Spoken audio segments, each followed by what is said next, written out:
So for our next session, we have a fresh idea demo. We're going to hear about fast and easy open source stick diagram validation with Stixu. So that's presented by Overacker, who is a master's student researching machine translation for the critically endangered Ainu language at Kitami Institute of Technology in Hokkaido, Japan. So the work that he's here today to present is not directly related to his primary research, but this is a passion project that he's developed in his free time over the past few years. Very excited to see. When he's not writing code for his research or his hobby projects, Nicholas likes to explore and photograph the local mountains and countryside with a camera in hand and a drone in tow. All right, let's have this in the background. I'm going to get back to this a bit. First, PowerPoint. Okay, so I've got a lot of slides, and I'm going to go through them pretty quickly. These are all also available on the GitHub page for the project. So don't worry about taking too many notes. You're not going to keep up with the pace. Okay, so let's first go into the background and motivation. So I'm a fan of abstractions. I love the power of abstractions. And I'm going to go through a few, let's see. So physical layout abstractions. There's a logic diagram, there's a CMOS circuit schematic, topological diagram, and full layout. And there are a lot of abstractions above, below, and in between these. But these are just 4 basic steps that I think everyone's familiar with. And I am focusing on the third one here, which is topological diagrams. And the difference between that and a full layout is, in a topological diagram, we don't care about transistor widths, lengths, we don't care about any absolute measurements, we only care about relative position. Is something to the left of it or to the right of it, above it or below it? And so here we see one of a very old 1977 stick diagram. It's very different from what you see in the Meade-Conway book. It's monochrome, you mark N and P transistors with the letters N and P, contacts are X's. That's not too different from now. But today we're more familiar with something that's color-coded, and this is the same stick diagram drawn with the color codes that are in the magic. I think this is, yeah, these are the magic color codes. So a little bit more about stick diagrams. They're used to visualize connections within an ASYNC chip, within a cell, plan final layout, estimate required die area, and they're typically drawn freehand. It's fast and easy. Like I said, length and width don't matter. It's only the relative position of the intersections. But how do you validate a hand-drawn stick diagram? It's not too easy. If you draw something like this, you can see this is something I did back in 2017. I crossed out something here. This is not part of the diagram, and visually inspecting this is a very error-prone. It can be complex, error-prone. Fixing mistakes during the final layout stage is difficult and time-consuming. And so that's where I want to introduce a tool I've been working on. Here's a link to a demo. And since I don't have an internet connection here, I'm just going to end the presentation real quick and go back to my local file. Okay. Let's see, how do I get that Firefox? There we go. Okay, so this is what it looks like when you load it without the demo. It's a blank canvas with 4 inputs, 1 output. You can change the number of inputs here and the number of outputs. And let's see, it's very quick and easy. You just, here, let's draw a quick converter. Put some key diffusion up there, in diffusion down here, draw a line of poly, put something for the output. Now we need contacts. Put one here, and place these. And you can instantly see the truth table. So A is 0, Y is 1, A is 1, Y is 0. You can see the nodes that are basically connected for that output path by clicking on one of the outputs. So for a 0, you can see it passes through this transistor. And here, if you open up the demo, I have a generalized seed element diagram here. And we can see there's a set 0 here,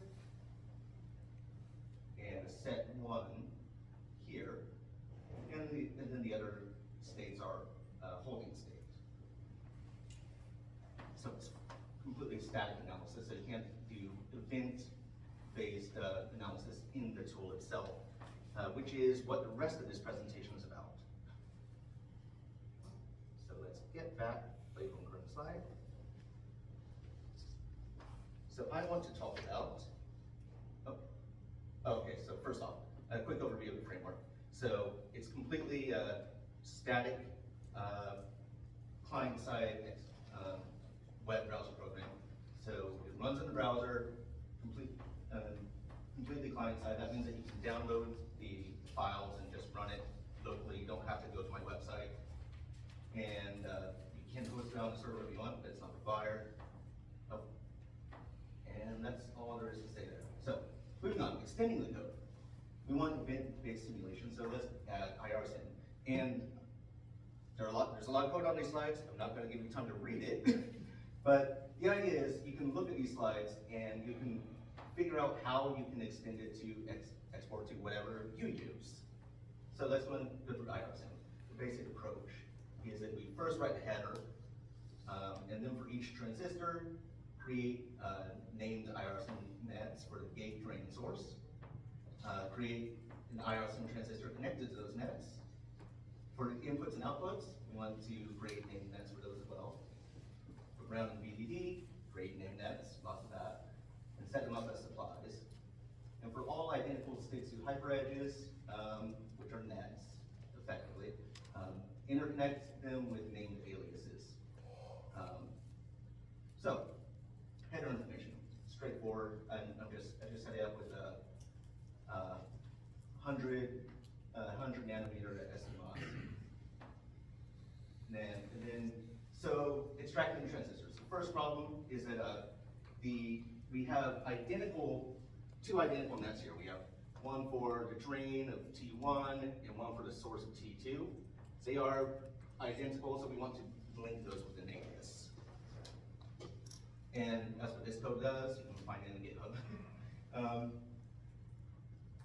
And then we want to extract the transistors themselves. So anywhere there's an intersection of diffusion and poly, grab those. And it's a messy code, but this is something that can be generalized to whatever you need to do. Extract the inputs and outputs, which are, in this case, A and Y.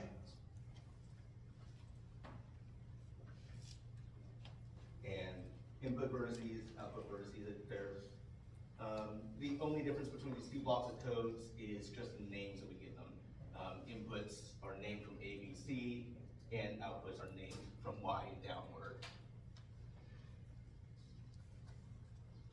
Set the supplies, so VDD and ground, just a few lines here, and return. So we're returning a sim file, which is the header plus the circuit, and command file, which sets up the aliases and initializes the watch nodes as well. So, next up, make it usable, which is first step, add a button. So, button's right here. Oh, by the way, it also exports a Verilog. That's experimental. I recommend ASYNC. Verilog isn't great for transistor level simulations. Add the button to the HTML index file, right there. And enable it. Oh, just add an on-click function for the button that downloads the files. I have all this code grouped together as in one commit. So if I can figure it out, there we go. So if you click this link in the file, in the PowerPoint, you can see all this code grouped together, where it is, context, and should be easy to adapt. And then, of course, use it. So this is just a logic simulation of that generalized C element that I showed earlier. And let's see, I have one quick note, since I think, yeah, I'm actually I could have gone half the speed. But there's plenty of time for Q&A. So, one quick note is settled value. So, Stixu uses a seven value logic system, and two of the ones that I don't think other logic systems use are L and H. So VHDL has L and H, but they have a different meaning. So L and H and VHDL are weak derived values, whereas in Stixu, they mean something that is either Z, so high impedance, so undriven, or, so L is either undriven or it is 0, and H is either undriven or it is 1. So you can see here we have a floating gate PMOS transistor with VDD on one side, output on the other. This will basically hold a state, and that can either be 1 or Z. Same up here, it can be, this one can be either 1 or 0. And this is reflected in IRSIM with the relax command. So you, if you just run the simulation without issuing the relax command, it will show the indeterminate values for the outputs here. But if you issue relax, it settles to 0 and 1, as we have here, L and H. So basically I'm compressing this kind of stochastic, time-based, and state-based process into a static analysis. And yeah, like I said, I could have gone half the speed on this. I was rushing because I was worried about running out of time. I have plenty of backup slides for any questions as well. So please go ahead.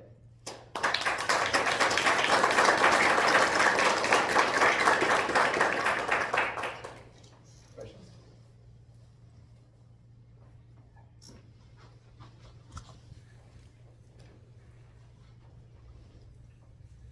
Hi, Kyle Harvey, University of Arkansas.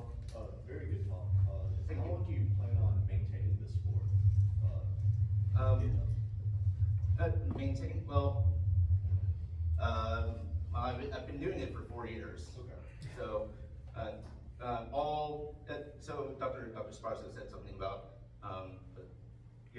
ASYNC being a community of creatives working in their own silos. Right. That's been me. No one except my old professor's students use this. Okay, yeah. So I'm going to continue doing this for the foreseeable future. I mean, I could see this being utilized in like university courses for introduction to IC design, things like that. So I think you've got something really cool here. Thank you. So yeah, actually, the history on this was, I was actually working on basically a study toolkit for semiconductor, so VLSI class. Right. And this was going to be just like one part of it. It just generates problems and prompts the user to like make a stick diagram. And then I decided no, this is its own thing, and I threw away the rest of the work I was doing. Ned Bingham, Barton Micro. So I think we're already talking about setting up a language that you can export to, so that we can tie the layout tools. But also, if you do extraction into production rules, then we've got a couple of simulators that we can run for the event-based stuff if you want. So Extract it to what? production rules. Oh, okay, yeah. Yeah. So that should be pretty straightforward. Okay, I'll look into that. Can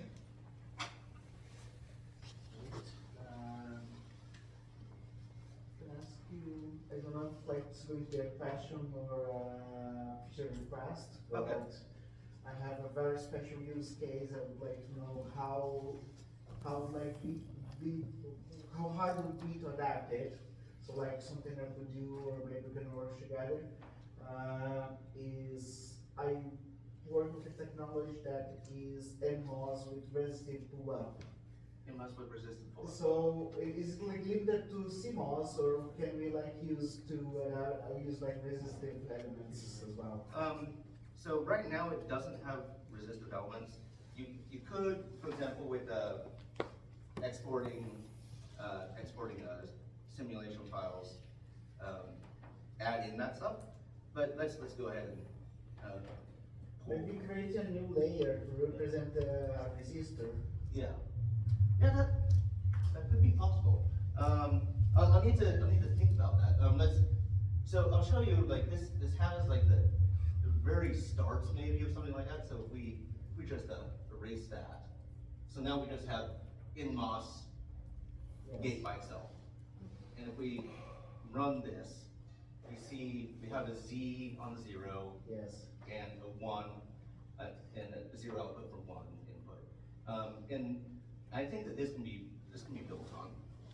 So, okay, resistive pull-up. I am putting that in my to-do list. Thank you. Thank you.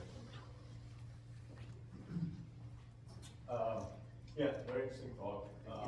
One of the, so when you extract the circuit, you basically have the schematic representation, and you have the values of the pull down and the pull up network, right?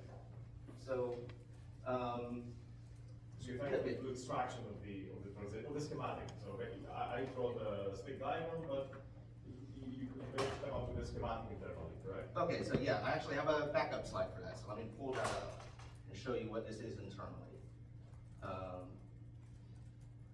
Let's see, play from current slide. Okay, so here we have an AND gate, or sorry, an AND gate.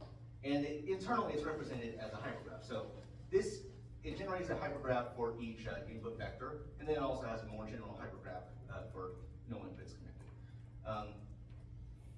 And so each part maps to something on the hypergraph.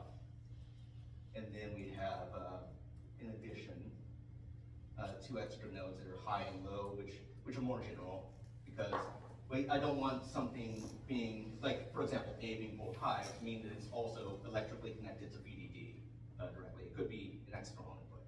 Okay, so that's the model. Continue. That's great. So in terms of stick diagrams, one key application that we use it in teaching for is to explain to students that if the pull down and pull up networks do not have the same Euler graph, right, then you have to break up the diffusion.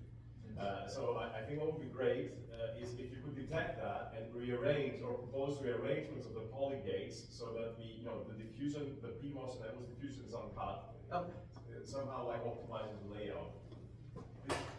This would be a great add-on to the tool. Okay, so just to internalize this, so you're suggesting have it generate the Euler graphs for the inside and the P side.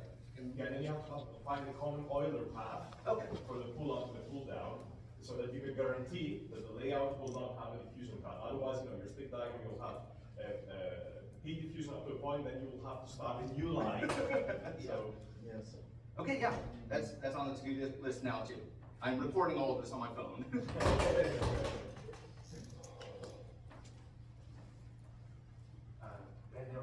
What about that footnote on slide 6? Sorry, one more time. What about that footnote on slide 6? Oh, okay. So I put some footnote like that in every presentation I give, and you're the first one to ever notice it. So what I do is whenever I go to a conference, I bring a little souvenir with me. It's this time it's just a very insignificant thing.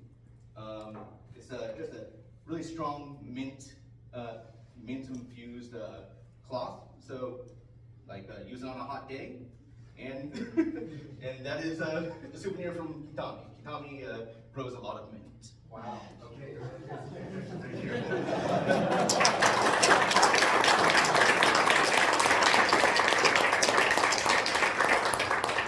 In addition to that round of applause, I saw 4 people playing with it on their phones. Oh, that's great. And when you clicked on evaluate, I heard a whoa. So So real quick, if there's time. Sure. I have another backup slide that goes over the phone interface, since people are doing this on their phone. So,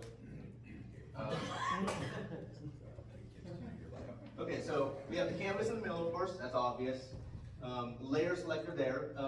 If you don't know what the layer is, you look up at the layer indicator up there. You'll learn the color codes.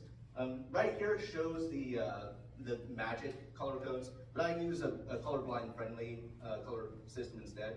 So, but that's available in the top menu. I don't think that's the next highlight, but okay, you can toggle paint and erase on the bottom, and there's an IO contact menu there, so you can place your IO contacts or add more inputs or outputs and so on. Undo, redo, dark mode toggle, because that was actually the first feature I added. And then the options and information. That's where you can change the color scheme to something you're more familiar with if you want to. And then if you scroll down, you can add columns, rows, shift the grid. I often run out of space on one side. The evaluator's right there. And that is the mobile interface.